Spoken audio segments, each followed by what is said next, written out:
Hey. How's it going, everybody? How we doing? Hey, we're good. How we doing? Welcome to the Coast to Coast podcast, episode number 1. Bots didn't know I was playing that video. There's a few, maybe there'll be a few surprises that Bots is going to see. Yeah, so here's our setup here is I'm the host and Shelly's the producer. And yeah, so he's going to probably throw a few curveballs at me that I'm not expecting, but anyways, we're going to have some fun. We're going to learn as we go together. Welcome, like I said, to the Coast to Coast podcast. I am Darren Podve, and beside me is Sheldon Riesbeck. So we are here to have some fun. Number one, this is give you guys a little bit of background on the podcast. So basically, we sat down probably about, I don't know, close to COVID, like 2021, something like that. And we said we should probably have a podcast. And what are we going to talk about? Oh, fuck, what else do we know? We only know hockey, right? So we don't even know that. No, we don't. We think we do. Yeah. We think we do. Yeah. But so anyways, we this is an easy 3 years in the making, my man. Well, yeah, but then we didn't talk about it for a while. No. And then like last week, you're like, hey, we should start a podcast. And then I was like, yeah, let's do it. And then we kicked it into high gear, and Shelly became producer extraordinaire. We did some advertising on Facebook, and here we are, episode 1, Coast to Coast podcast. We are here to talk about all things hockey from coast to coast and eventually to coast. When my co-host here, and we'll get into that in a little bit, but when he takes off on an adventure of a lifetime, to be honest with you, but like I said, we'll get into that a little bit later on. As I said, my name is Darren Podve for the third time, and I'm super excited to be here. Super nervous too. Those that you are watching on our YouTube channel, you'll probably see I'm a little bit nervous, but I do love to talk, and I know this guy loves to talk as well. And there's nothing that we love more than the game of hockey. So yeah, we're just really excited. We've been coaching together. We've coached together for quite a few years. We got to know each other while we were coaching the Capscasing Flyers of the U18 Great North League, and here we are today. Talking about the beautiful game of hockey that we love. Wow, that was well done. I thought so too. That was very professional. Thanks, buddy. Thank you.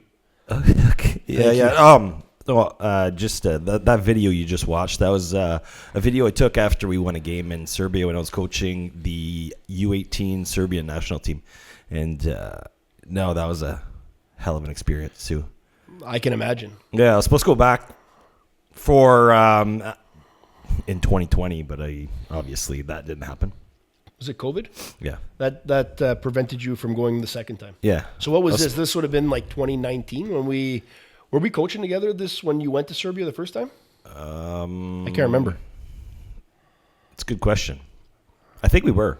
But yeah, then I was supposed to go back as head coach in 2020, but obviously COVID. Yeah. But it is what it is. So, yeah. COVID. Now I changed countries because I'm all pissed off. Yeah. I'm just kidding. Yeah. I'm not pissed off. You're pissed off at Serbia? No. Oh, okay. No, so I'm sure that was and obviously opened a lot of avenues for you too in coaching, and you've been to Iceland now a couple times, well, let's get right into it. You're moving away in September and going to be the head coach of a couple of teams. I think is that not right? 5 teams. Holy 5 teams. Fuck, bud. Yeah. You had a hard time doing one here in Cap. Fuck off. No, yeah, I'll be the head coach of their men's program, their women's program, U18, U16, U14. So it'll be quite the load. Oh yeah, I can imagine. Yeah. Just the practice prep, for that must be excruciating. Like 5 different teams, obviously 5 different levels of hockey.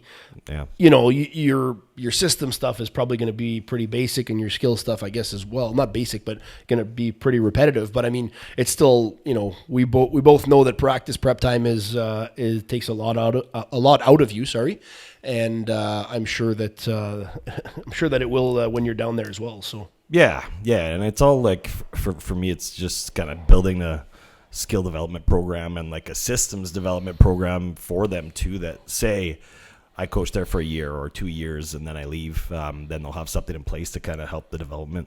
Because I think the last 2 times I went, it was mainly just system stuff that I would like to kind of work on. Skill-wise, they're doing a really good job. It's just, to add some system stuff for sure. Interesting stuff, and I'm sure that... Yeah, let's stop talking about me. No. Well, and part of this podcast is talking about some of the experiences that you're going to be living and breathing when you're down in Iceland. So I know that we're going to be talking... It's up. Or up. Yeah, well, I keep saying down, but I guess it is up, compared to us? Just figure of speech, I guess. Yeah, I guess so. It just feels like it's down because it's far away from us. Right. So, but so Hockey Without Borders, Sheldon Riesbeck, head coach of the Icelandic... The U18, Akureyri Vikingar.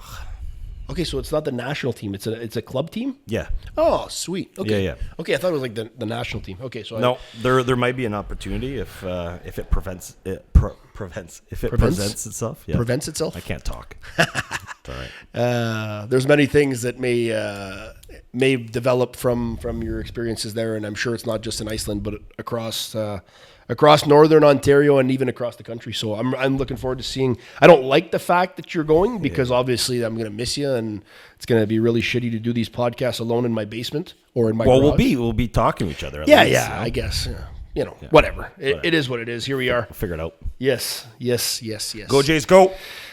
Yeah, they won today. So we're okay. Just to give you guys a little bit of background, we are recording this episode on Sunday evening. So the Oilers and the Stars are currently playing Game 6 right now at Edmonton. So we're going to be, and then this episode will be released on Monday. Jesus! Yeah, he scored the first one. So it's 1-0 Oilers midway through the first period. McDavid has the Oilers goal. So again, we'll update the game, what we're seeing at least. But at the same time, this episode will be launched Monday, so the next day. And you'll obviously already know if we have a Stanley Cup final preview or if we're going to a Game 7, I believe will be on Tuesday night back in Big D with Nicole Janvreau, I believe is her name. So for those that don't know who Nicole Janvreau is, you can Google her. Basically, the best way I can describe her is she's a lady with the big tits and the blonde hair that stands beside the visitors' bench. That's the best way I can describe her. In Dallas? Oh, in Big D. You've never seen that? Google it, bud. So her name, she's an Instagram model. Okay. She must have like double E's. Like blonde hair. What's her name? Nicole Janvreau. She's actually from Northern Ontario. I think. Janvreau? No, like Gen. Janvreau. Oh, Janvreau. Yeah, okay. Nicole Janvreau. I think she's from Smooth Rock Falls. Oh, that's definitely not her. No, that's not her. I'm seeing your screen, and that's not her. I continue. But anyways, are we heading back to Game 7? We'll obviously on our next episode, go on about that, chit chat about that. But yeah, we are recording this episode on Sunday. So the Jays, Sheldon mentioned, the Jays did win today. Actually, I think they won the series against Pittsburgh, and that'll make it 2 series in a row now for the Blue Jays. But we're not here to talk just about hockey, obviously, but we will chime in on the Blue Jays from time to time. Obviously, the season isn't going super well right now for them, but hey, it is what it is. The RBC Canadian Open today as well. Robert McIntyre. I'd be lying if I said... Is this Scott? Is this Scottish? Yep. My heritage. Oh, there you go. That was a very terrible Scottish accent. Well, it is what it is. We're not Scottish, right? So, no, I get it. But yeah, he won the RBC Canadian Open today. We were actually looking at some videos earlier about the 13th hole and what a party it looks like. I think this year was in Hamilton, and they got the hockey board set up. They got referees that are like the guys that are like telling people to be quiet on the tee. It looks like an absolute shit show in Hamilton at the RBC Canadian Open this weekend. So that happened. And then we've got personally, you and I and Stats Guy Zach. I don't know if we didn't talk about Stats Guy Zach, but before you do that, I'll show you a little video of the 13th hole. 13th. You've got the video up? Oh yeah. Perfect. Let's watch this. So this is the 13th hole in Hamilton at the RBC Canadian Open this weekend. Look at these guys. I think they were chanting "We want Rory" at one point as well. There it is. We want Rory. And they got Rory. He was there. There he is. He was in contention, but fell a little bit short. Robert McIntyre, again, is the 2024 RBC Canadian Open champion. Yeah, look at that. Just a scene, man. It looks like a party, and I think we've probably already planned our next boys trip, and it's probably going to be next year in Toronto. Oh, yeah. Yeah. We planned that at supper today. Yeah. So, but yeah, going back to what we got going on is next weekend we got our annual Flyers 3-person challenge with, again, we mentioned Stats Guy Zach. So basically Stats Guy Zach is, he's behind the scenes, doesn't always feel comfortable being on camera, and eventually we'll get him on, but not tonight. It's funny because he's like the guy that's played the highest level of hockey between me, Potts, and Stats Guy Zach. I think he played the higher level hockey when he played Pee Wee House League than I ever played. Yeah. So, I mean, his skill level is off the chart. He's a true athlete through and through. He's a true athlete. And anyways, he doesn't feel comfortable being on the camera, we'll say. But he is behind the scenes. He's our stats guy. When we need numbers, he is our guy. So that's the dream team. Potts, Shelley, and Stats Guy Zach in the 3-person challenge this weekend. And I got to be honest, my golf game, Shell, I'm not feeling it right now. Well, you just had a good round, though. I had an okay round. I shot 41 this morning, which for me was a really respectable round. But the driver's been absolute fucking garbage. It's been, and it typically always is. Yeah, that's new. But it's okay. If you give me some putts, then we can we'll we got something. That's all I can. But we just can't put too much pressure on ourselves on Saturday. That's right. And we'll get some footage too. We're gonna get some footage from that weekend. Yeah. With Potts and I and Stats Guy Zach. Absolutely. Yeah. And Stats Guy Zach is he's a good time as well, and he typically he can throw him back, and I'm sure he will. I'm sure he will on the weekend. Usually Sunday he's an absolute mess. Just because he went so hard on Saturday. So we played well on Sunday last year. We did, and we were talking about that earlier. We shot I want to say the number was -1 on a 3-person challenge. As you guys know, 3-person best ball, it's not very good. We shot -1 last year, but it was probably +6 degrees and it was raining all day, and it was cold. So cold. And then Sunday, the weather turned around. It was a beautiful day. We ended up playing late morning, and we ended up shooting -11 on the Sunday, which, and we didn't even win our flight. The guys we were playing with shot -13. So, the putts were dropping for us. But if we can put ourselves in a -5 or 6 on Saturday, I'd be more than happy with that. But just given the type of golfers that we are, we're not guys that are going to compete for the championship. At least I don't think so. It'd be nice if we did. Wow. No. I don't suspect that we will, but hey, whatever. It would be nice if we did. Moving on here. Yeah, sorry, we're just going on about our golf game, but so look, that's what's going on with us. That's the podcast in general. We are super thrilled and super excited to bring it to you at least one episode a week, but who knows when we get to free agent frenzy season and all that stuff, maybe we'll hop on a few more times. It's been crazy the last week we've been talking about doing this podcast. The amount of people that have kind of reached out, given us, contacts for, special guests to get on the show. And we've got a guest coming up in a few minutes or, a little bit here, but it's been kind of awesome so far, and I'm super pumped about it. Yeah, there's a little buzz. So little buzz. We'll have fun with it. Yeah, for sure it will be. So, anyways, jumping right into it. I think my number one topic is obviously we got to talk about it.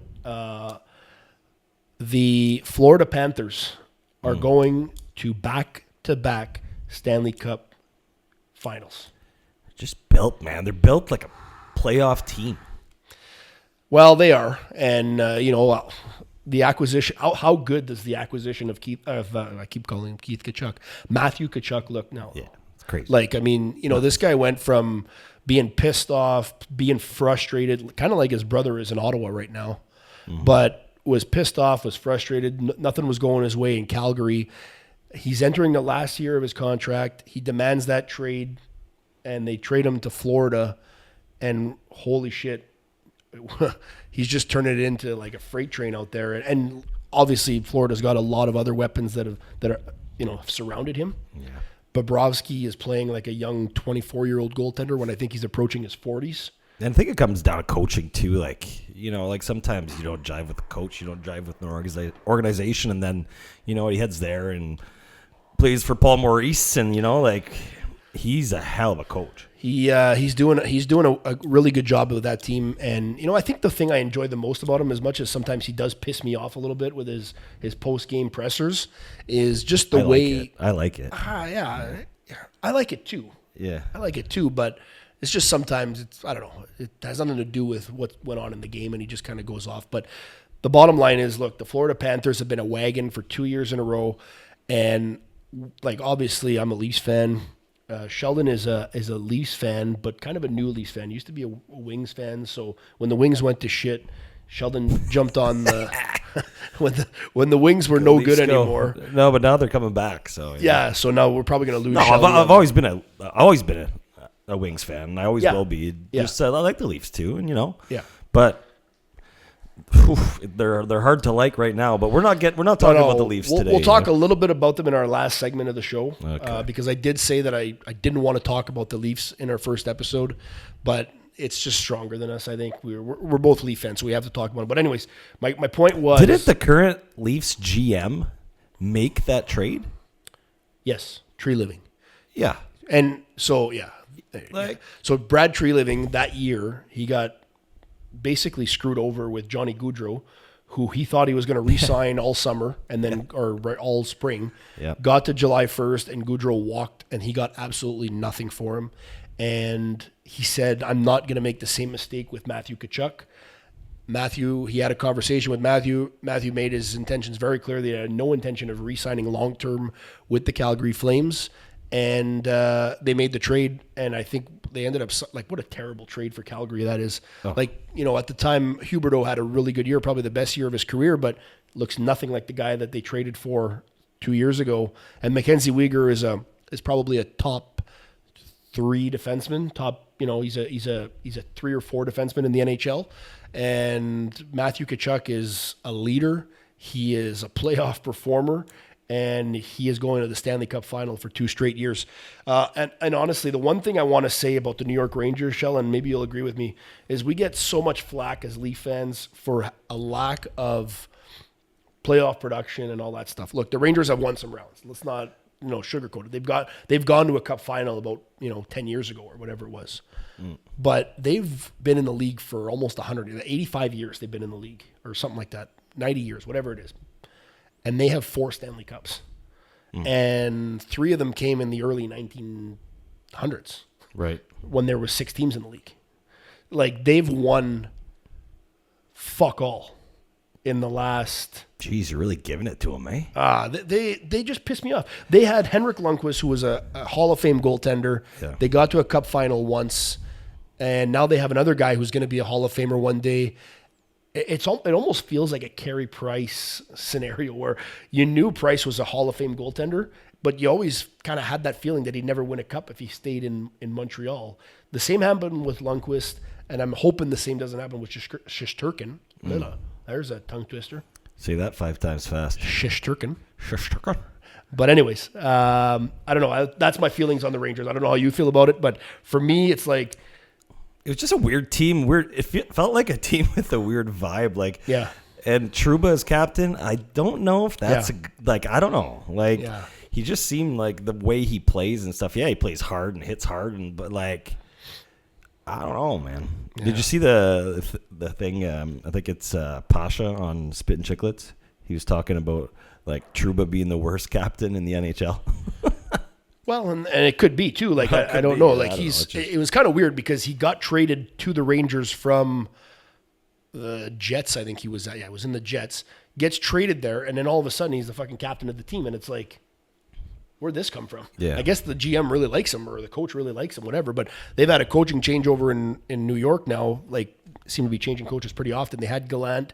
They got, they moved on from him. They had Vigneault years ago. They moved on from him. Now they got Laviolette, who's a really good coach. These guys are really good coaches. But just can't seem to be able to get the team over the hump. So anyways, I think it'll be super interesting with the Rangers, as it will for a lot of teams. Look, there's 32 teams in the league now. It's probably going to be 33 in the next 4 years. And there's only one Stanley Cup. So every year you've got 31 teams right now that are trying to rebuild to try to win the Cup. And speaking of winning the Cup, right, Connor McDavid is trying to do it for the first time in his career. And that would be McJesus, yeah. He would be like, and I think back when it was 2009, I remember I was still living back home at my parents' place, and Sidney Crosby was in the Stanley Cup final for the second year in a row with the Penguins against the Red Wings. I think it was. Yeah, It was. Yeah.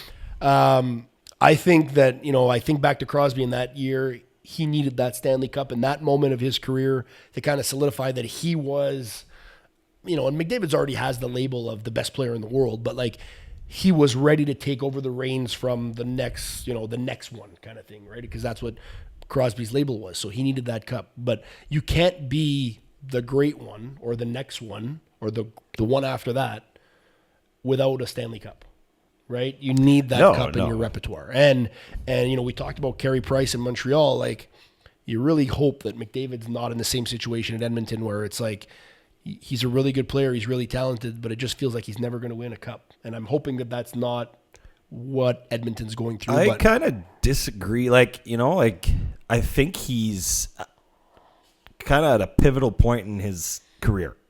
Okay, I'm gonna go all. Yeah. Go ahead. Out of the box here. Go ahead. No, but I think he just his game changed in the last little bit, and he's more. Well, he's always been amazing, but he's just more. I feel as though he's more physical. He's more ready for the fight, and I think the pressure kind of wore off of him being the next one, and now he's he's done it. He's proven almost everything that he needs to prove, but obviously a Stanley Cup will be, and this year if they can squeeze it by Dallas. But Florida's, that's another test too. What's the season series? Florida and Edmonton? Yep. That's a good question. We'll get stats guy Zach on that one for sure, and right. We'll get it soon. But yeah, I think that, obviously you're right, and he has kind of changed his game a little bit. But anyways, look, it's looking good. They're up 1-0. They need tonight's win. If they do it, then we get the, good for them, but we get to sit around for a week. Stanley Cup final gets underway on Saturday, June the 8th. Game 1, will it be in Edmonton? Will it be in Florida? Will it be in Dallas? Who knows? Maybe we'll get to see Nicole again. Yeah. That'd be nice. I was trying to find a picture of Nicole, but I couldn't do it. Nicole Janvreau.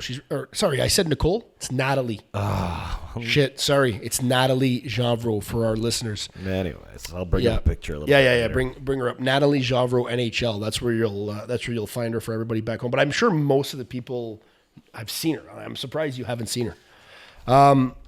So look, we'll get a deep dive into the Stanley Cup final on our next episode of the pod. But one of the things that is happening, like I said, we're recording this episode on Sunday. One of the things that is happening tonight is the Memorial Cup final. Yeah. And I know that you have some ties. It's London, it's Saginaw, two OHL teams, probably two of the best OHL teams all season. London won the league, but Saginaw, had a really good year, and there's a couple of Northern boys on both teams that I know you have some pretty close ties to. So. Yeah. No, it's cool to see kind of Saginaw come into the mix, and Saginaw is a big team that takes Northern boys, guys from Northern Ontario. They kind of see the value in Northern Ontario hockey. So, anyways, so just a couple shout-outs. We got on the London Knights, we got Mr. Max McHugh. So I coached him in I believe 2019. Team NOHA in the OHL Cup. Great player, and from what I saw in the practices before the OHL Cup, I'm like, this guy's like flying under the radar because he was not even on teams' radar. And anyways, he ended up absolutely having a great OHL Cup and then just kind of blew up from there. So, congrats, Max, and it's going to be nice watching you tonight for sure. We got Mr. Lincoln Moore.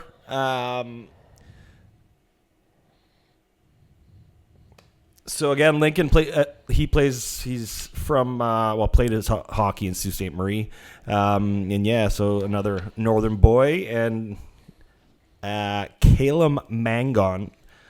Is it Mangoni? Mangoni. I think that's the pronunciation is Mangoni. Okay. Yeah. I just want to make sure that I'm pretty pronounce that right. Pretty sure. I'm like terrible with name pronunciations. Anyways, so Calum as well. We got Caleb Papineau from Cochrane as well. That's former Flyer. Former Kapuskasing Flyer, absolutely. Yeah, and his brother as well, Marty. Yeah. Marty Paps, and the whole Papineau family is really good family. So best of luck to both those teams and all those players from the north. I know that some of them are on London, some of them are on Saginaw, but definitely it's been a fun tournament so far. I don't know why I was super nervous saying that. What? That whole little segment there. I was all nervous. Yeah. Yeah. Anyways, move on. I don't know why. Me neither.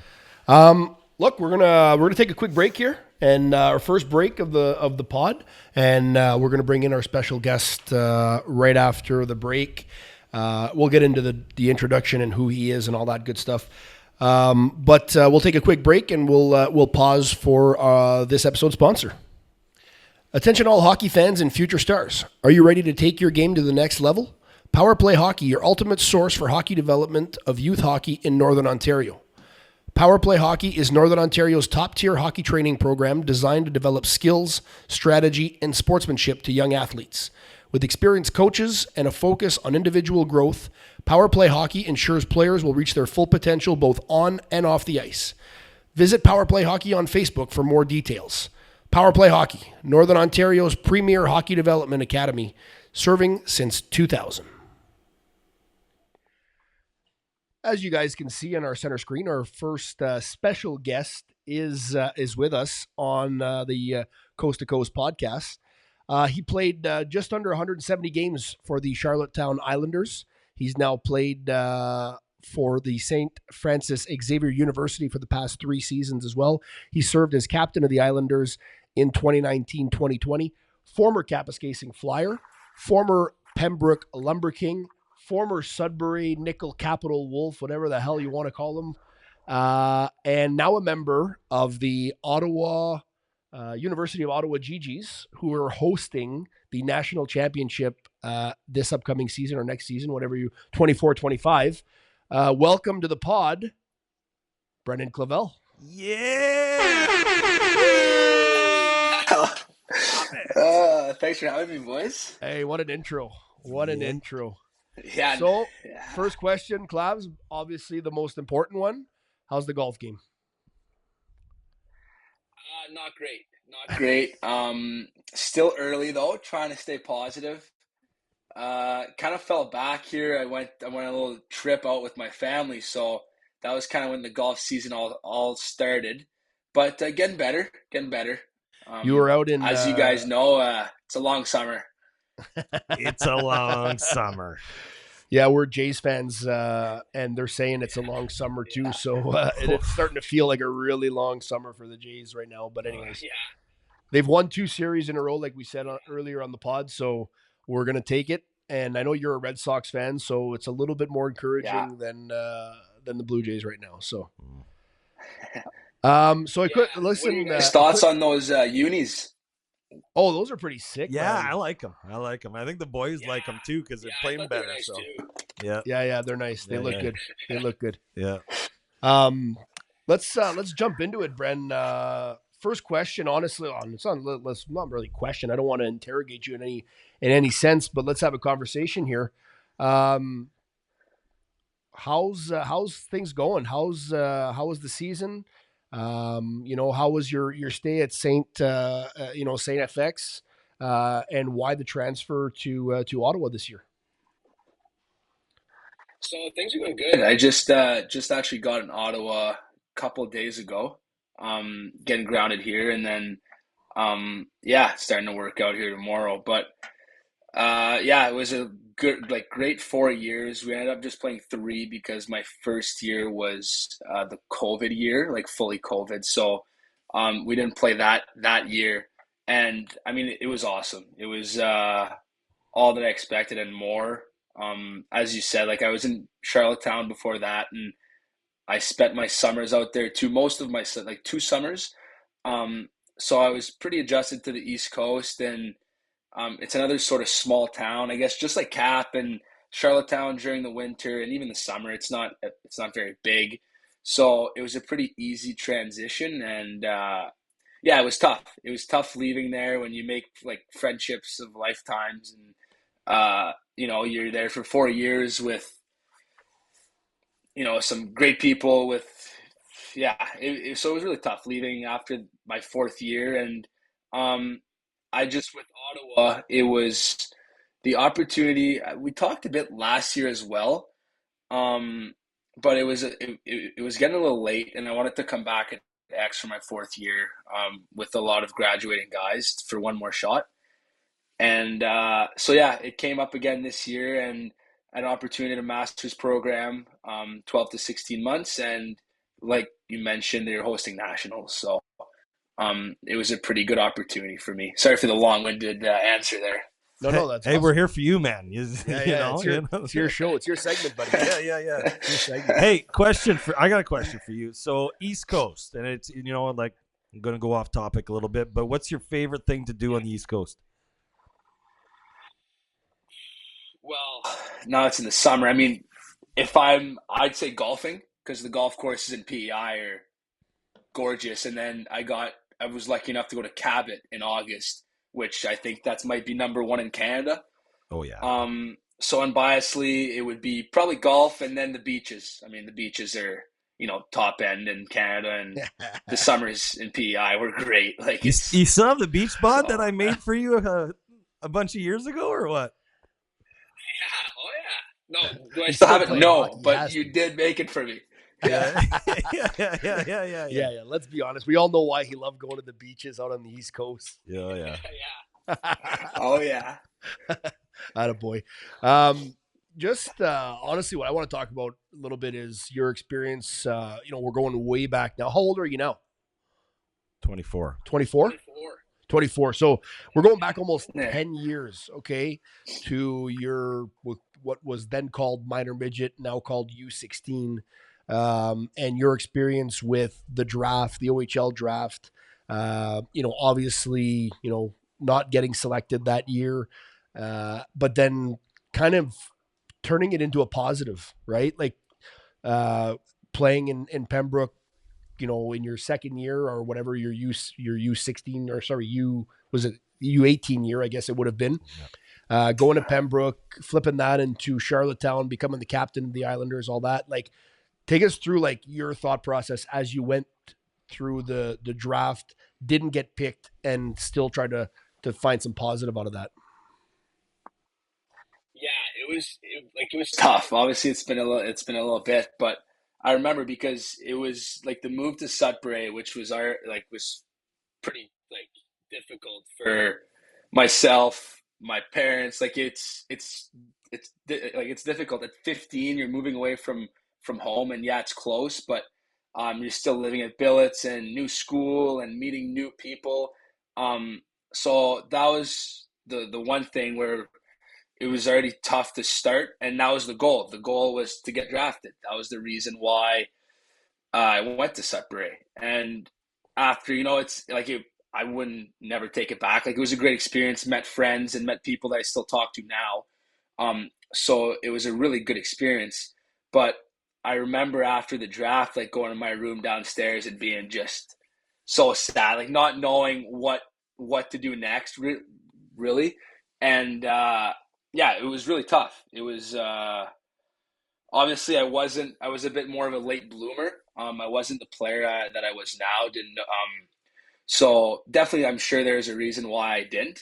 I'm not saying that I should have, but after that, yeah, it was. I came, it was sitting down with my mom and dad and kind of figuring out what the next plan was. And before Pembroke, I played in cap, like I played with the Flyers, which was really good. Like it really opened my eyes, and I got the opportunity while I was playing. Like Shelly was my coach, and Corey, and the ice time and the opportunity I got was, extremely valuable experience for my next step to go to Pembroke. And Pembroke, I would say we were a pretty young team, so it was kind of the same thing as as cap. I got opportunities to play. I was in the top four, and so those 2 years were pretty big for me. Cap, and then going to Pembroke, and yeah, kind of like you said, turned it into a positive. Luckily enough, after Pembroke, and got a shot in Charlottetown. So Um, so you played in cap as a 14-year-old for a U18 AAA team. Um, how tough was that? Because now we're seeing that kind of more and more that they're like we're taking U15 players, and because there's a lack of U18 players because they're getting picked up by the junior leagues, right? So, what's your take on that whole the process of playing as a 14-year-old, and is it something that we should do? And just what's your opinion? I'm just curious. so for me, I was, fortunate enough my whole life I would always play a year up, I guess. So as you guys know in cap, there's just A. So there's single A, and then there's no B or double A. And so growing up, I would play, my first year of Adam, I was really second year novice. And then so forth and whatever, Pee Wee and Bantam. And then I went to Timmins, actually, played with the Eagles, major Bantam, and I was a minor Bantam. So I've always kind of played a year up. Uh, so not that it was a difficult transition for me, but more I knew a lot of the guys that I was playing with and against. Um, Now, I mean, for me, it was a great experience playing with the Flyers, with older guys, and I was a bigger guy, so size wise for me it wasn't as much as a was as much of a problem. And I got to play enough. But I still go back and forth. It's funny you do mention that, and I am curious on you guys' opinion too, because it's that fine line of playing against better players, but when you play, like, because I've been kind of going back and forth with this, when you play at the like not the level, but your own age group, you have the opportunity to be maybe a bit more creative. Try maybe different things. You got a bit more time and space, a bit more room.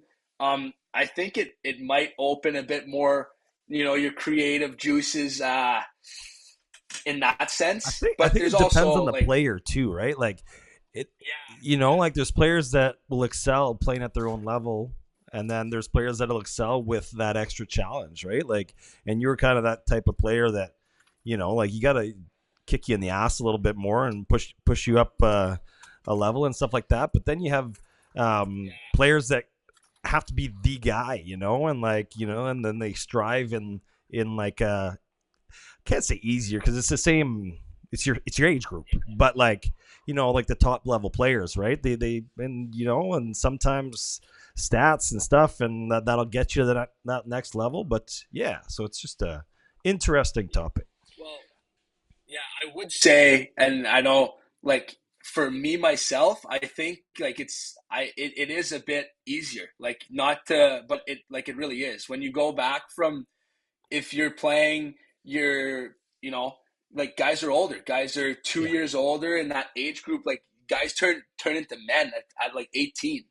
yeah, So there's a big jump between that Bantam, first year Bantam to third year midget. Like it's a really big jump, and mostly physically, I'd say.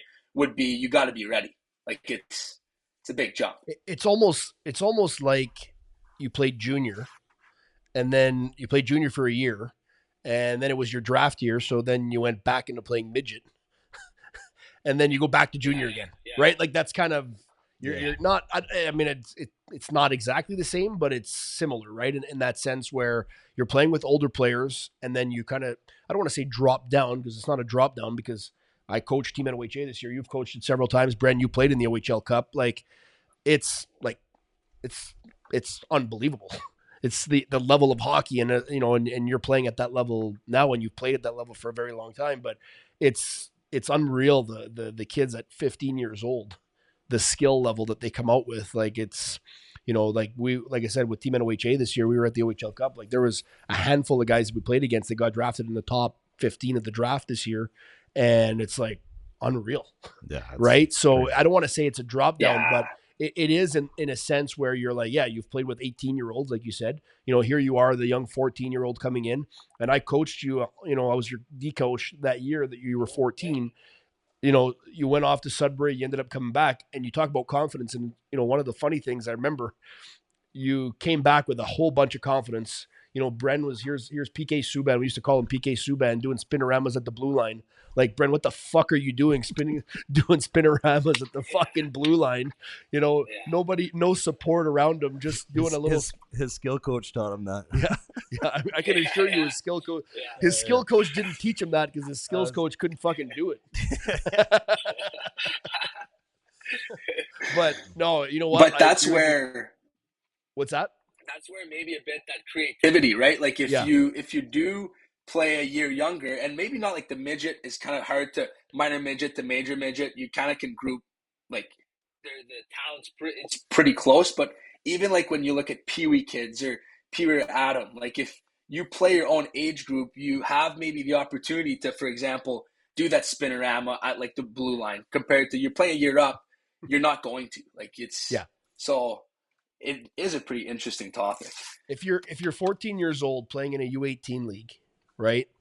You're probably as a defenseman, and I remember coaching you that year. Like, it's just keep it simple, right? It was a lot of it was just I'm just gonna the one thing that I always thought was your biggest strength was that your ability to make a first pass. As a defenseman, that's the most important thing, and that's what we always said Brendon Clavelle was really good at, was making a really good first pass. And at 14 years old, he still had a really good first pass, but that was what it was like. He kept it simple, right? And that's how you kind of got you through your season at 14 is just doing the things that needed to be done. And I think like honestly, it's simple, but it's just faster. Yeah. Right? It's just like putting your body. I don't know what the fuck I'm talking about, but no, just getting your body used to getting your mind used to playing at a faster pace. And that's what you see when players go from A or double A in cap, then they make the jump to triple A. Yeah, and it's huge. And the jumps happen. You go to junior, you go pro. Like it's everything's faster. So it's always an adjustment at the start, but it's just like simple and fast. Well, if you're talking D, right? And like everything's the speed of the game is just crazy now. And then I had a question. I went to watch you play in Moncton in playoffs, and it was very good to see you play, Brent. It was fun. But no, I was really impressed at the speed. Like I haven't watched a university game in a long time, and like the pace. Like, so how did you get used to kind of that? Like they're men now. You have men that all played major junior hockey. Basically, almost all of them played major junior hockey. So how did you get used to that? How did you get ready for that? Yeah, I mean, that's the biggest, secret in hockey is youth sport hockey. It's not promoted, and that's, another maybe hot topic, but it's not promoted. Like if you compare it to NCAA or, even the CHL, it's really not promoted, like barely at all.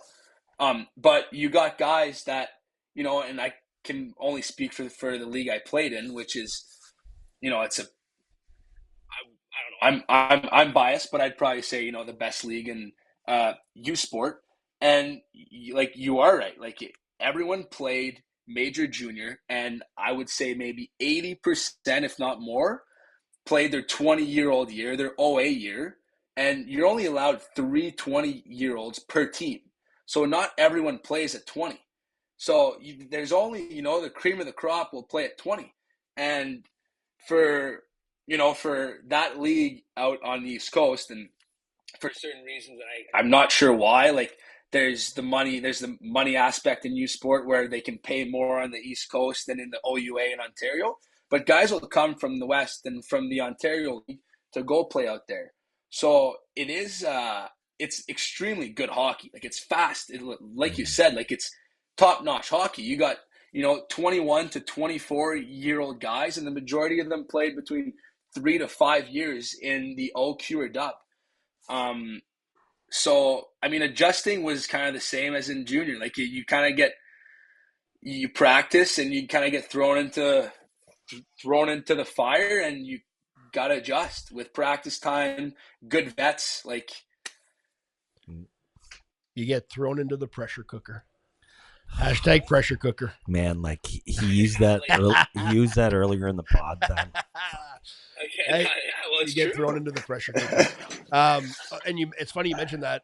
Just I want to make a point that when I was coaching the Flyers last year, we were in North Bay, and I think the Lakers were playing.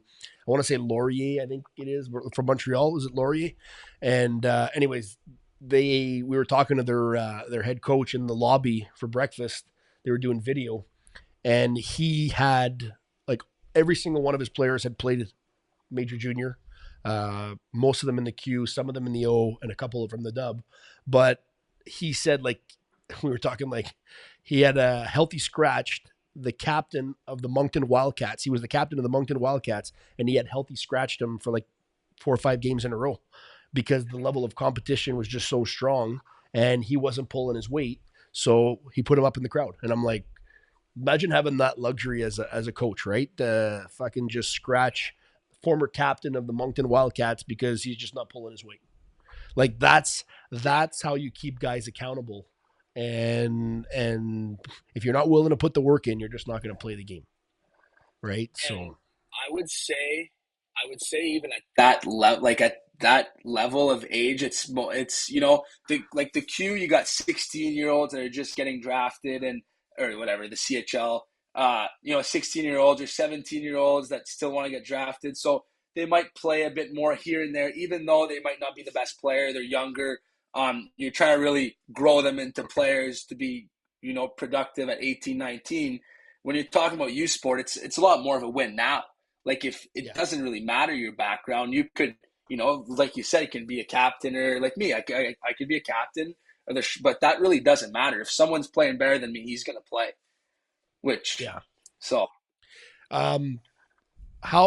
how much of a wagon was UNB this year? Like you played against them. I know that they were unreal, but like explain to the people that are listening, like how unreal UNB was this year. Like they didn't lose, like I don't think they lost a single game all year, right?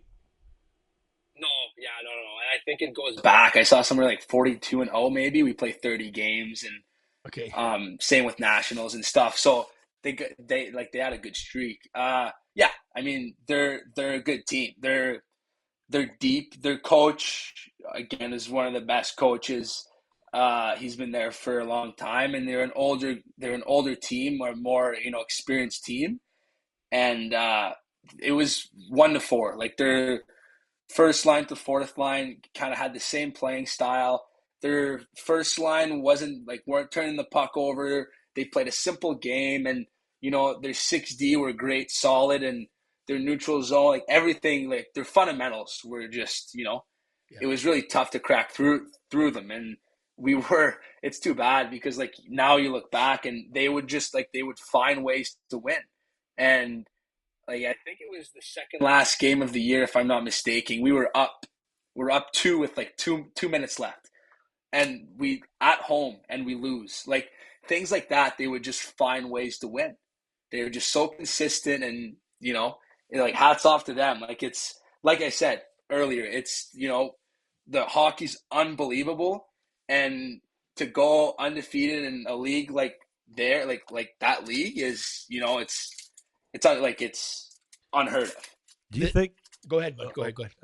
Do you think U Sports will get to the NCAA level, Div 1?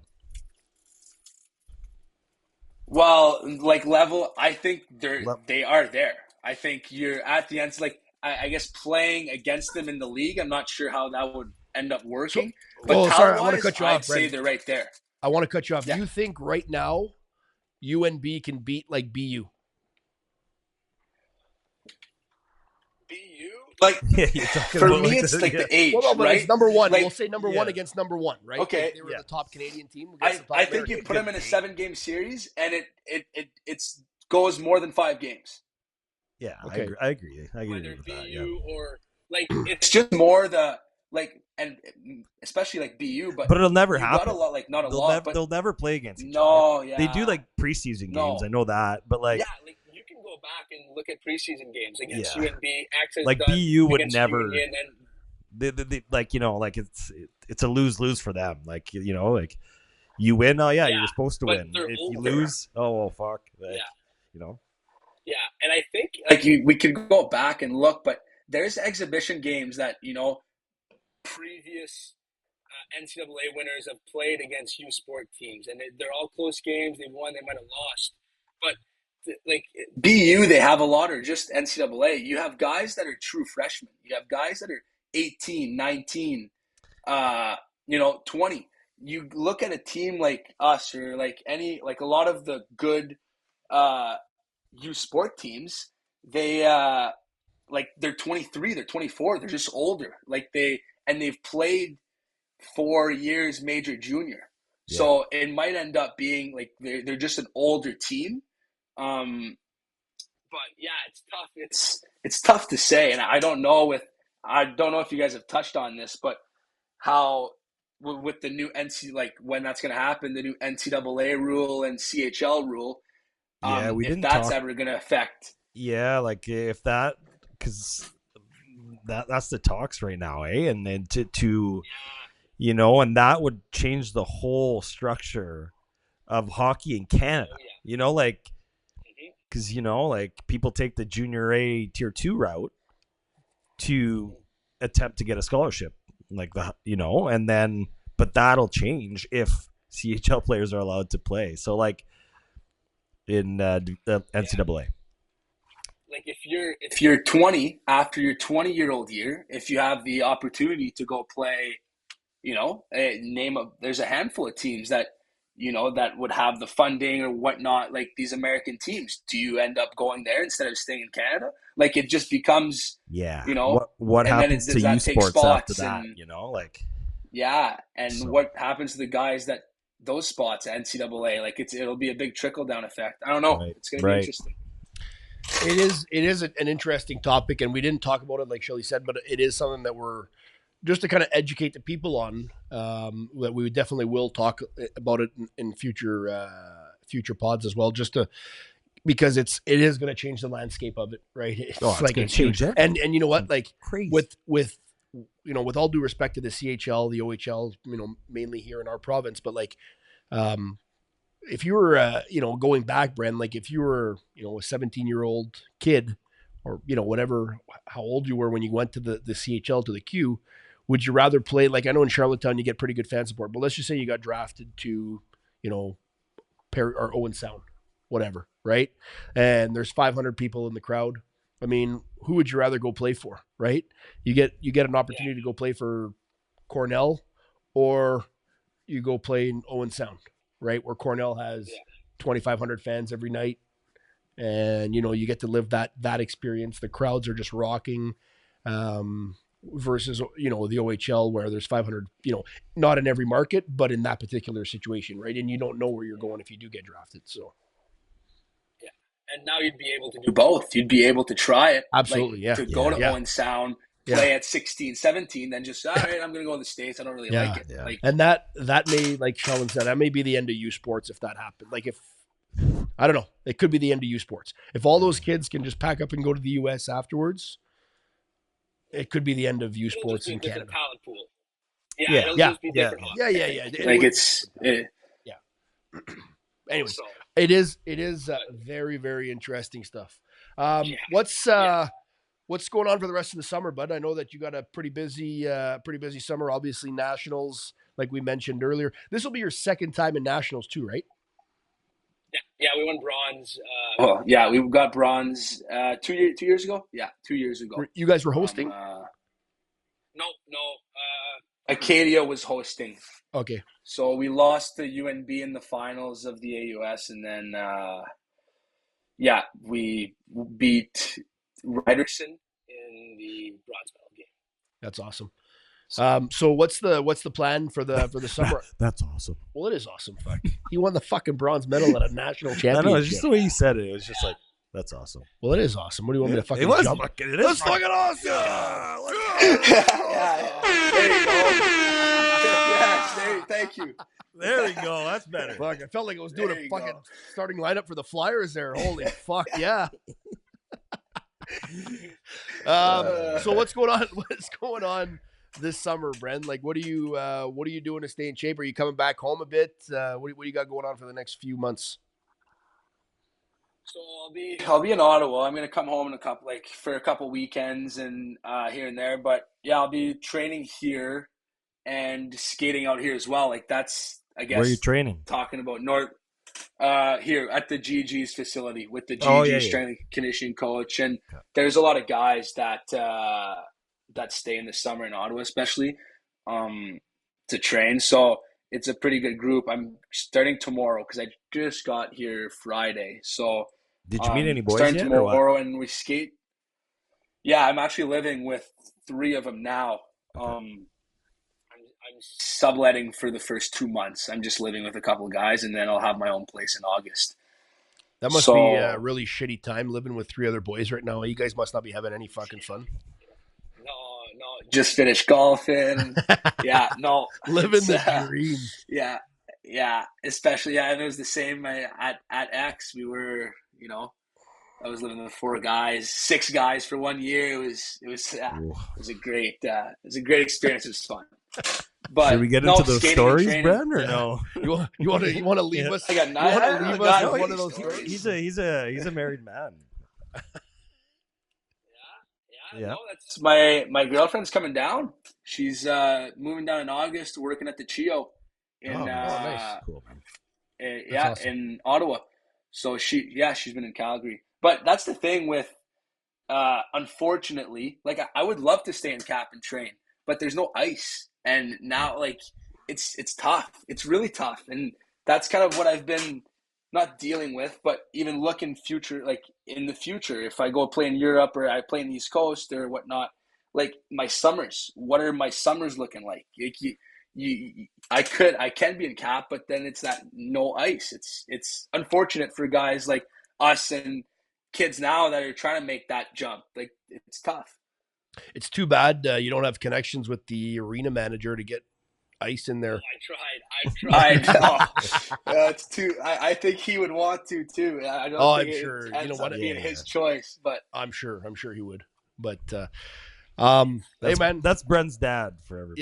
yeah. For those that don't know, Mark Clavelle, he's a longtime arena manager in Kapuskasing, and I think he's going to be retiring soon. So you won't have to worry about coming to Cap. Your folks are probably going to be moving like south or whatever. Yeah, I think he's got a year and a half. he's almost there. He's almost there. He's I got 18 one months. more. I got one more question. Okay, Do you, yeah. do you have a? No, I thought we were wrapping it up, but go ahead. Oh, okay, buddy. I got Go one ahead, more. go I got ahead. one more. So I don't want to look too far ahead there, Bren, but like, and I saw you at the golf course and we talked about it quickly. What are your plans moving forward? Just in terms of hockey, like what's the, you're going to play one more year in Ottawa, and then what's the plan for Brendon Clavelle? Well, it's going to depend. Obviously, how this year goes, but that was kind of part of this opportunity coming, hosting Natties. You get more people watching. You're on a good team, and so obviously, I would love to keep playing. If I can go to Europe, if I have opportunities out there, that would be awesome. And then with my masters in communication, and that kind of opens another alley for, thinking after hockey. So again, it depends how this year goes. If it goes according to plan, I'd love to hop on these opportunities to go to Europe, and if I finish, the year in North America playing pro, that'd be awesome too. I can't say, I don't know exactly there's a lot of leagues out there, and so I don't know what league I'm gonna end up in, obviously depending on play and how I do. But again, after my master's done, and hopefully I get to meet people and for after my hockey career. But while I still can, I'm gonna probably keep playing if my body lets me. And so how's the body? Like, you're feeling good? Like you're Potts is just asking you how your body looks. No, but like, oh yeah, Hey. take my shirt off. No, keep your shirt on, Brendon. Playing the game, I've never maybe in a month. I've never played at any decent level, but I know that playing the game, like our good buddy stats guy Zach, right? Zach Dorval, and he's our stats guy for the pod, and like Zach's body was beaten up, right? Like, I mean, he went through a lot with his body and his, obviously the various surgeries that he had to have, but like, your body's good. Like, you got no lingering injuries or. No, I've been pretty fortunate. Shout out to Power Play Hockey there to keep my body in shape from a young age. But but it's true. Like, it's mobility, like just mobile and and especially now this type of training, like more and more, it's a lot more less heavy weight stuff, and more like you're saying, like mobility and less heavy weights. But no, I've been fortunate. Injuries, like big injuries. I had a separated shoulder when I was in Charlottetown, and that honestly is what, not to go way off rails, but from that point on, my career in hockey changed. Like, I was playing my first year. I was, a fifth defenseman, 4-5, and I was out for, almost a month. And for whatever reason, I just came back and I was more confident player, and that was pretty much when the playoffs started not too long ago that year, my 18-year-old year in Charlottetown, and we went all the way, lost Game 7 in the semifinals against Blainville, who had Batherson and Barry Boulet, who's now I think in Tampa. Yeah, I went to watch a game. They were pretty awesome. Yeah, they're pretty stacked in Montreal. They had a good crowd, yeah. But so after that, it was I kind of blossomed and started with training cap a bit with Shelly, and then would spend the rest of my summers in PI, and then could skate, and that again took me to a next step and grew my confidence. And so I've been lucky, I guess. Going back on the question, I've been pretty fortunate to not have any big injuries that needed surgeries or besides, stitches and things like that. So no, it's been good. Awesome. My body feels great. Awesome. Well, this has been a fucking blast, bud. We appreciate you coming on very much. Our first episode. I'm not gonna lie, we said it off the top of our show that we were a little nervous to get it going. We had a couple beers. We're feeling pretty good. So you know what? It's a lot of fun. We're looking forward to talking with more people like yourself that are involved in the game, and we're definitely planning. We'd like to get you back on in the near future, hopefully, if you're open for that, especially as you get ready for your season with the GGs and internationals, and who knows, maybe we'll try to catch a couple of games down in Ottawa this year. I'll try to steal him from my Icelandic team. Oh no, Shelly won't be able to go. He's going to be across the fucking world. Yeah, gonna be that's cool. Yeah. Well, that's another topic. We'll talk where you're going next year. Yeah. No, not this season, next season, but the season after. We'll have a chat. Yeah. Cool, all man. right. Thanks, best of luck in this year and moving forward, buddy. We'll keep tabs on you. Yeah. Thanks. Anytime, shoot me a text. I'll love to come on. And Potts, I think I might have to add a jersey back there, eh? A little Charlottetown Islanders I don't have jersey a there. Clavelle one. No, I do. I don't have a Clavelle jersey. There's at home, yeah? And I got some spares at home there. Maybe we could hook you up. Yeah. Oh, there Jersey you back go. there. There you go. There you got go. a couple of spares? Well, You got a couple I of only spares. have. Yeah. Do I I have two? got some at home. No, I only have one. Anyways, let's wrap that. Let's Yeah, wrap it up. Yeah, Wrap it up. No, I just Wrap it up. I'll get you one. Clavelle jersey back there would look pretty good. It would look pretty good. Yeah. Yeah. You're right. All right, Brent. Thanks a lot, bud. Cool. This has been a blast. Thanks, bud. Yeah, Cheers, thanks, buddy. guys. We'll talk soon. Attention all hockey fans and future stars. Are you ready to take your game to the next level? Power Play Hockey, your ultimate source for hockey development of youth hockey in Northern Ontario.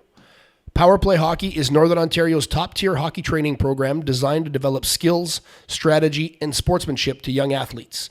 With experienced coaches and a focus on individual growth, Power Play Hockey ensures players will reach their full potential both on and off the ice. Visit Power Play Hockey on Facebook for more details. Power Play Hockey, Northern Ontario's premier hockey development academy, serving since 2000. Then we're back. So, one of the things that you and I probably haven't talked about nearly enough is the debut, or I guess the launch, of the Professional Women's Hockey League. I mean, two guys that love hockey. I know you've been to a game. Yeah, I went in Ottawa. Yeah, Ottawa. Who do they play? they played New York. New York. So Yeah. New York. Okay. So anyways, PWHL season number 1 is in the books. PWHL Minnesota is the 2024 Walter Cup champions. And I love the name of the trophy. I know that it's not named after Walter Gretzky, but that's the first name that comes to mind when you hear Walter Cup is the name Walter Gretzky. So PWHL Minnesota 2024 Walter Cup champs, as I said. And did you see the absolute blunder in Game 4 in overtime? Like, I was in Toronto for work training, and we were watching the game at our hotel room, and I believe it was double overtime, maybe even triple. No, I think it was double overtime. So now, forgive me, I don't know the names of the players, but PWHL Minnesota defenseman shoots a puck. Girl cuts to the net, interferes with the goaltender, quite a bit, prevents the goaltender from making the save, and they score. And obviously that was the game, or the season clinching, the championship clinching goal. They score, the hats, or the mitts come off, the hats come off, everything comes off. They're skating down the ice. They're happy because they've won it. And hang on. Yeah. We're going to review goaltender interference. The call is overturned, and we're going to continue to play. And less than a minute later, PWHL Boston scores. We're going to a Game 5 back in Boston for the PWHL finale, we'll call it, because it's a 5-game series in that league. Yeah. Like, could you imagine? Oh, it's nuts. Like, they know what winning is, and then, no. No. And we got to play another game. we're going to play another game. Another game. We're going back. No, I was going to say we're Yeah. going back to Boston, but they were already in Boston. So it's called the Walter Cup because of the owner, Mark. The owners, Mark and Kimbrough Walter, who they own the 6-team league. Wow.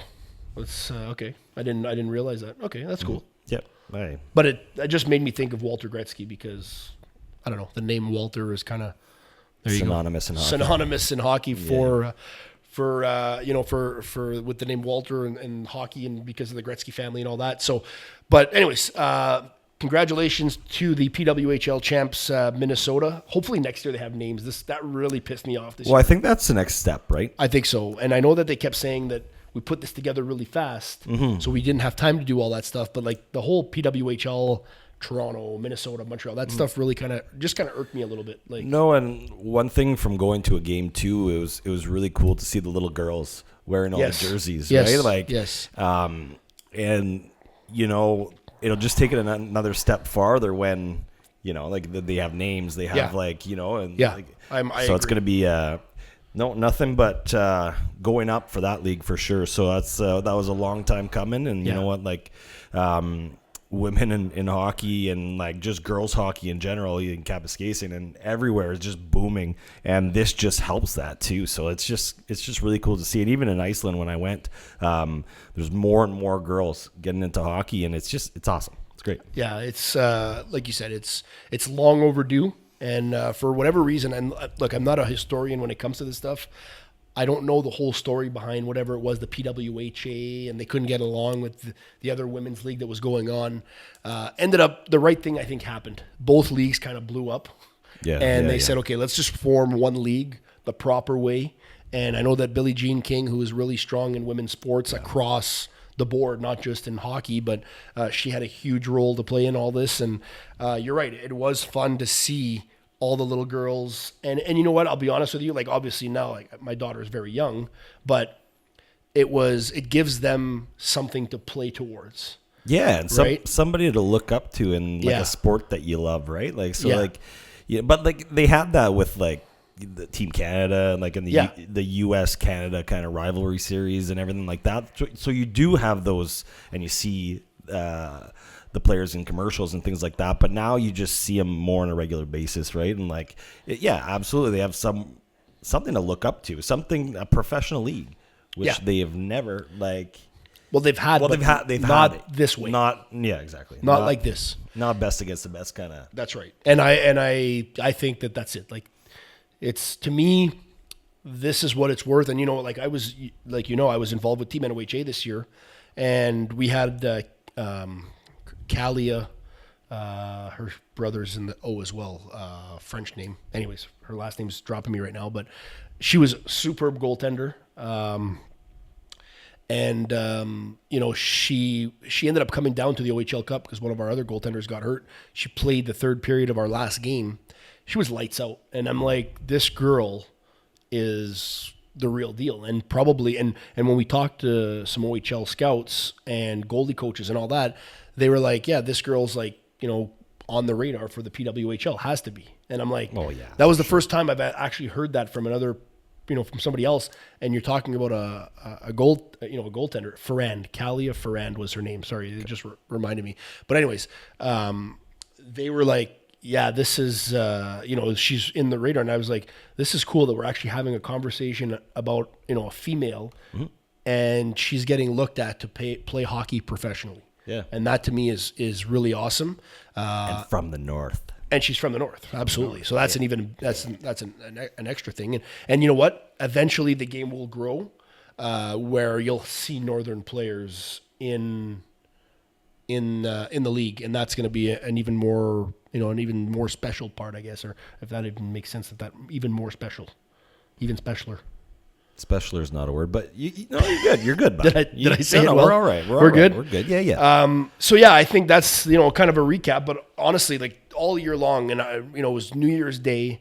I was watching Game 1. My wife was really excited about it. Obviously, for and every time it's the Worlds or the rivalry series or the Olympics or whatever it might be, we're always watching women's hockey. Because number one, I'm a fan of it, but my wife is a super fan of it. So, and like the quality of play got a lot better as it went on. Yeah, absolutely. Like I think they weren't used to playing with kind of the high end talent all the time. Because again, like a lot of women's hockey programs, you'll have very, very skilled players, but then you'll have slightly weaker players. But like now it's best and best. Yeah, and like just the quality of the game from the start to like playoffs, it was unreal. Yeah. So like now it's crazy. It's fun. There's a lot of buzz around it, and it should be. We talked to Brendon Clavelle and his sister Alex. I was talking to actually the other day. She was playing for the Ottawa GGs in U Sports as well, same place as where Bren's playing now. But she graduated this year and she's done now. But it's just awesome to see these female athletes just getting to that level, never mind the PWHL, but like getting to U Sports. And like my wife has some cousins that played in U Sports, for I think it was at Western they played. But it was, anyways, it's just awesome to see this. And for me, especially now, like, listen, I've had 2 boys, but now I have a little girl, and she's very young. She's only 2, but she kind of likes the game of hockey already. Yeah. But I mean, well, we had the hockey game on inside, and she's Yeah. like, hockey. yeah. She loves the game, right? And she's taking shots with her brothers already, and slashing and all that stuff already. So Yeah, and she's it's a pudvey. Yeah, well, that's the only way to do it. We're not fast enough skaters to steal the puck, so we're just going to slash them. I was watching you ref the other day, and it was The other day? Yeah, well, like the other, I say the other day. It was Okay. during the hockey season. Okay, obviously. okay. But you had a little rough go there. I think that was you had 2 little tumbles. Well, but I'll be honest, when I ref too, but when I ref U18, AAA hockey or even junior, whatever, like the skill of those kids compared to what I am, I mean, there's a reason that they're playing and I'm reffing. Yeah. Right. And you must like burn some cows. Oh, big time, buddy. I'm sweating. Yeah. Like I am just fucking going at it for You're 2.5 probably like hours. sweatier than the kids. I guarantee you that I'm sweatier than the kids for my 2 laps around the ice when they have the lights out and I got to get back to the timekeeper's booth for the Canada. I've already burnt off about 140 calories. I'm telling you, you have no idea. And then you're in the pressure cooker of the Sports Palace on a Saturday night. Hashtag pressure cooker. Hashtag pressure cooker. In the Sports Palace on a Saturday night, reffing a game of the Flyers against the Sioux, we'll say. And I've done those ones. That was a Friday night game, and you just don't want to make a bad call or the wrong call on either side. I don't care. Like, look, I've been a Flyer supporter for a long time, but when I'm in that referee's uniform, there is no, I mean, obviously for obvious reasons, you're making the right call, right? Yeah. And you just never want to make the wrong call. And if you're not sure on a call, you always have to make sure. If you don't see it, you can't call it. That's the best way I can describe refereeing. But you're absolutely right. I did sweat a lot when I ref those games. Sorry, we got off topic a little bit on the reffing, so anyways, just to kind of wrap it up on the PWHL, it was a successful season. Like, we tried to get tickets to go to a game in Toronto. They were sold out like weeks and weeks, or not even weeks. Like, I think they were sold out the whole year. They're selling out NHL rinks now. I know. It's awesome. It's unreal. Like, it's blowing my mind, but at the same time, I'm super pumped for them. How do you think the league will continue to grow from here, though? Just to kind of wrap it up and give you your perspective, do you think these teams will get their own rinks one day? Like, they're like actual rinks, like not play out of the old Maple Leaf Gardens and have like 3,000 people? Do you think they'll get like a full 18,000 seat arena? Well, I think that'll come with time. Like, I think like the buzz right now is huge, right? And it's to maintain that buzz and maintain that level of hockey that we're seeing now, and just building off that and just make sure the quality of hockey stays the same as it was at the end of the year. Yeah. And obviously, like I mentioned earlier, like the logos and stuff will be huge. Yeah. Just that alone, like presenting all the teams and the team names and all that stuff, that's going to create another buzz before September. And, and they have sold out NHL rinks this year. They did a couple, right? Yeah. Like, well, Montreal, Toronto did. I think Minnesota was playing in the XL Energy Center during the playoffs. Yeah. They had 16,000, 17,000 fans a night. There you go. So, yeah. I think I'm curious now if they're going to expand the league. Right, if they're at 6 now, are they going to go to 8, 10 teams in the near future? Obviously, let's give them 5 years, but you have to look at. I think it's probably happening before that, though. You think? Yeah, like I think. Like this is like before the year 2030. How many teams do you think you'll be in the league in 2030? 2030. That's 6 years away. 8. 8 teams for sure. Yeah. And that would be awesome. That's my guess. Like I think that's awesome though if they get there. Yeah, and I think like it just the buzz has to continue, but the way they're going now is awesome. So let's keep it rolling. PWHL. Absolutely.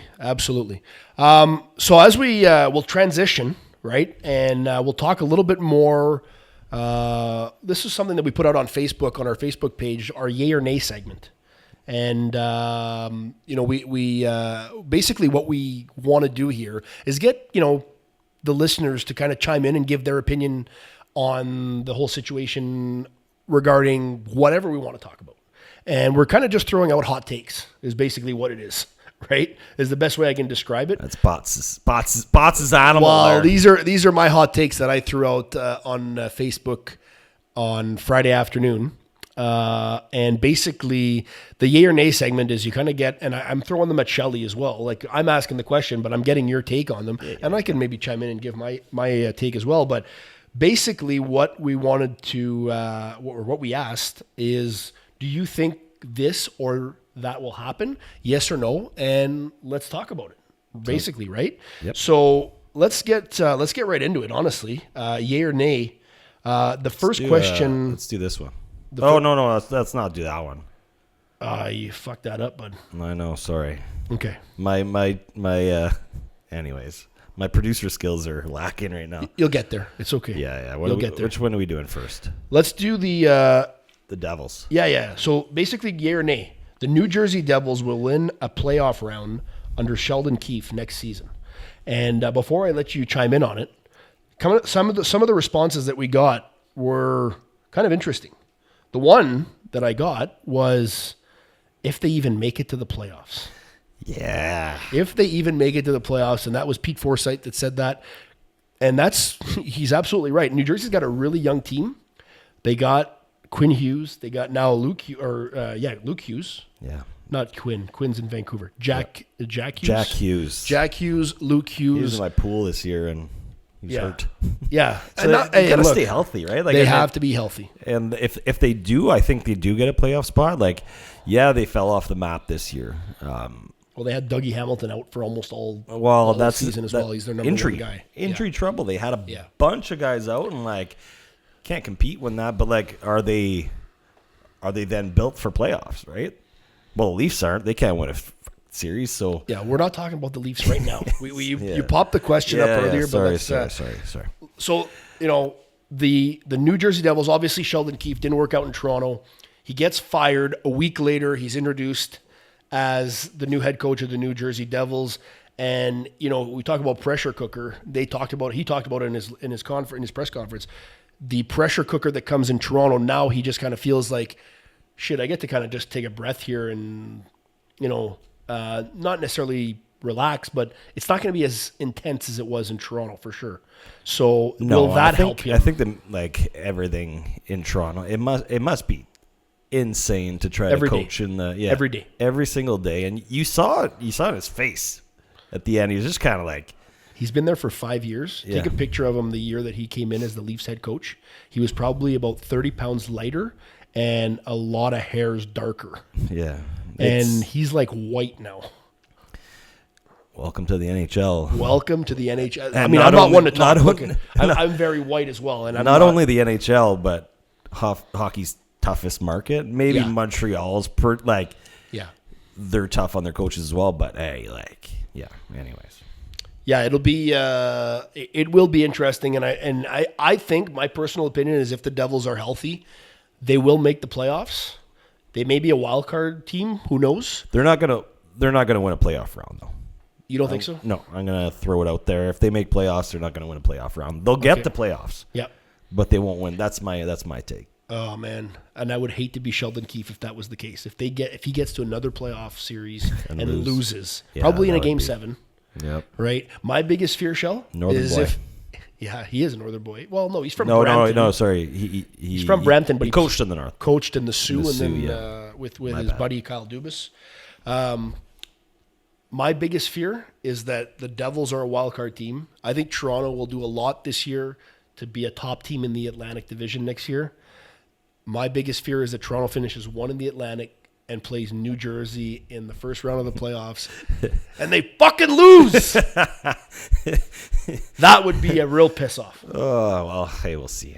So yay or nay question number 2. The Vegas Golden Knights will trade a big ticket player this summer. And when I say big ticket, because I think that might have been some of the confusion, is big ticket meaning a big name or a guy who's been there for a really long time. Jonathan Marchessault is a free agent, so who knows if he comes or goes. Wild Bill, William Karlsson was a 40-goal guy in his first year in Vegas. He's just over $5 million cap hit. Is he maybe going to go? Or is it even maybe a guy like Pietrangelo? Who knows, right? Probably not, but who knows? Eichel's probably not going anywhere. Mark Stone, he hasn't played a full regular season in Vegas for fucking 3 years now. Who knows what They love that rule, though. Oh, they love it. They're using it. What is in the Spit and Chickas podcast, the cap circumcisers is what Biz calls them, is the cap circumcisers. So, but anyways, no, I don't know. I mean, Vegas has shown in their history, very short history, they've won a cup, number one. Number two, they're not afraid to make any kind of move. Like, they don't even care who the hell you are. You could be fucking the president of the U.S. They don't care. They're going to trade you. You're gone. You're moving to Canada. There you go. You're gone. Here you go. You're fired. Here you go. So, Donald Trump, you're fired. But anyways, I'm just wondering if, what do you think? Do you think the Vegas Golden Knights pull off another move? Like, the one name that I kind of thought maybe might go to Vegas if they can unload a little bit of cap space, and we're going to talk about him in a minute, but like Mitch Marner, is that a name that would probably intrigue Vegas? Like, they just seem to get a hard on for every big name that comes across the board. Yeah. Well, I have like nothing on this topic. I'm just like, will they? Probably. I would say they trade something. Will they trade for Mitch Marner? I don't think so. But who knows? Yeah.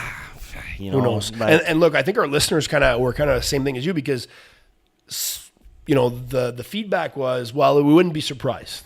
We wouldn't be surprised because they've shown that they've done it before, and they'll probably do it again. And maybe this summer, who knows who it is. But, the one thing, would you entertain, if you're both parties, would you entertain a Mitch Marner for an Alex Pietrangelo trade? If you're tree living? If you're Vegas, yeah. If you're Vegas? If you're tree living?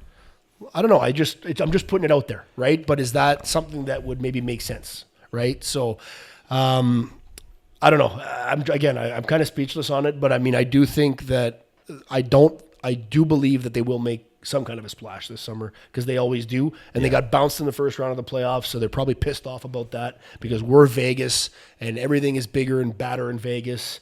And we are going to make sure that we don't get bounced in the first round next year. Yeah. I can see that happening.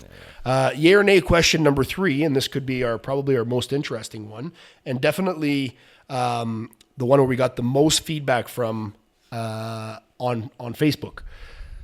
Will Mitch Marner and John Tavares, sorry, not Will, but Mitch Marner and John Tavares will both be in the Leafs opening day lineup next season? No chance in hell, man. Well, it can't. To me, it's no, they gotta make cannot.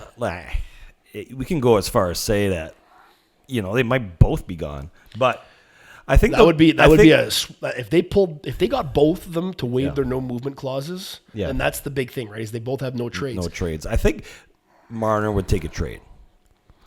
I think somewhere else he could be a lot more effective. Like I think the whole Matthews kind of, he's kind of under Matthews' shadow and stuff like that, and but he's a hell of a player. Is he a playoff player? Not really. Man, did you see some of these clips where he was just like dogging on the back check and stuff? Yeah. Dogging on the back check. Sorry, I had a hard time with the back check word there, but you're in bagging the bag in the bag check. He was like avoiding going to get the puck because he was afraid to get hit at times. Yeah. Honestly, against like a really, I don't want to call Boston weak, because they definitely weren't weak, but they're definitely not the big bad Bruins that they were for the last 10 years. No. Right? Chara's not there. That 6'9" monster is not coming after you, trying to separate you from the puck. That's not happening. No. Like, I don't know how he became such a and I want to be careful on the word, but you know where I want to go with it. Like, how did he get so fucking weak?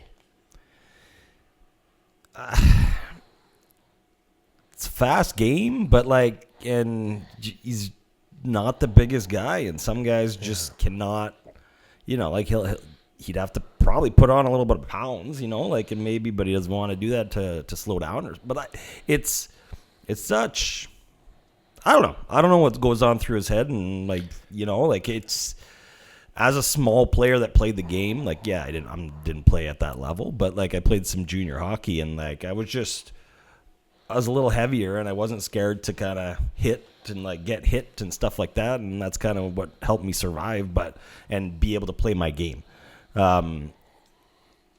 So like, does he have it in him? Maybe.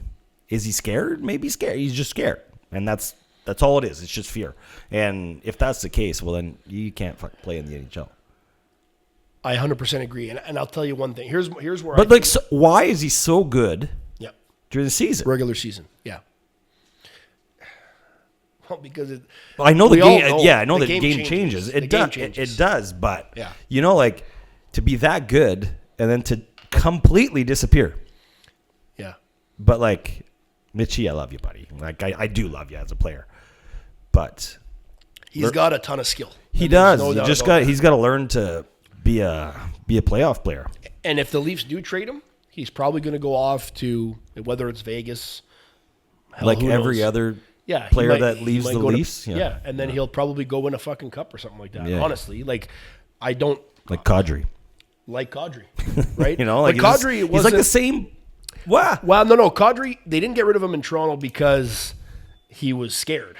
No, it was actually to the contrary. It's just that he couldn't control his emotions. Right. And in a way, he did the exact same thing in Colorado, but he wasn't. You know, he was a depth player in Colorado, and they were able to overcome his suspensions and all that, and you know, they ultimately ended up winning a Stanley Cup. But I don't know. I don't know what it is with Mitch. And when we talk about John, to me, he's got 1 year left on his contract with Tavares.